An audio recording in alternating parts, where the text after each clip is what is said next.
স্ত্রীদের কখনো বাপের বাড়ি নিয়ে গালি দিবা না, তাদের গালের মধ্যে কখনো চর দিবা না, খবরদার, সাবধান। বিশ্বনবী বললেন, মেয়েদের গালে তুমি চর মারবা না, তাকে ভালোবাসা দিবা, সবসময় মোহাব্বতের নজরে তাকে তাকাবা।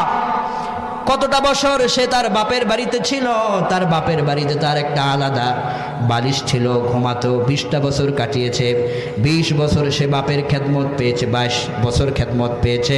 একদিন তুমি বিসমিল্লাহ কবুল বলে তাকে নিয়ে এসেছ, এরপর থেকে সে তোমার রান্নার কাজে সহযোগিতা করে, তোমার ঘর বাড়ি মুছা দেয়, পরিষ্কার করে রাখে, তোমার সন্তানদের খাদ্য খাবারের আয়োজন করে, ব্যবস্থা করে। যে স্ত্রী রান্না করলে তুমি খাও, সেই স্ত্রীর গায়ে আঘাত করো, তোমার লজ্জা থাকা উচিত, ঠিক কিনা বলেন? যে স্ত্রী রান্না করে সেই স্ত্রীর গায়ে আঘাত দিয়ে পরবর্তীতে তার চোখের দিকে কিভাবে তাকাও?